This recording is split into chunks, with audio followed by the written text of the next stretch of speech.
the top has a slower heartbeat than the bottom. This is an observation from nature, from ecosystems, that has been brought to the attention of management by Herbert Simon. And in nature, what you can observe is that any system has some kind of hierarchy, for example, food chains. So at the top of a food chain, the metabolism of animals is slower than at the bottom. And you can even think of dysfunction. Imagine lions feeding with the same regularity as rabbits, mice, or insects, and killing animals with that speed. Usually they maybe kill an animal every week. And so when you take that out of the natural systems into organizations, what you can look at is what is the rhythm of the various layers. And of course at the bottom you see daily business, and you see very small items being processed rather quickly.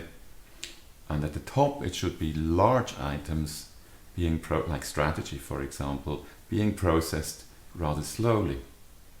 And the interesting question to ask yourself here is, where are you and what is your rhythm, and how does your rhythm fit into this hierarchy of speed, of rhythms? I have two examples where I could observe where that did not take place.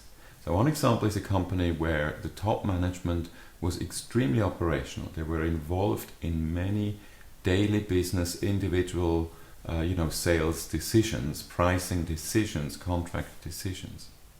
And as a consequence, this whole organization struggled with taking the time to breathe, to step back and, for example, optimize their processes.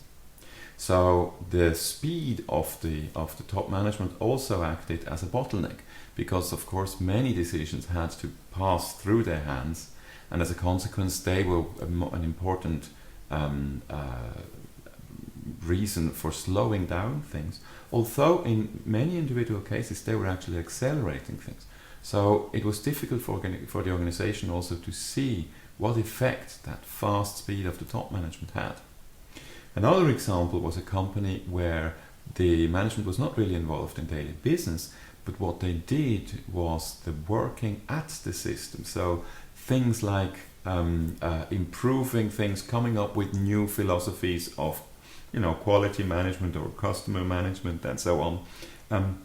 They were very fast with coming up with new approaches like that. And what happened was that the new approaches arrived before the former novelty, the former approaches, could actually settle down and consolidate and become a routine. And so it was an example of what Peter Kruse has described as one of the iron laws of absolute standstill. If the speed of invention at the top is faster than the speed of implementation at the bottom, you get absolute standstill. So think about the correct rhythm, or a fitting rhythm, a fitting speed that you have in the hierarchy of the system that you find yourself in.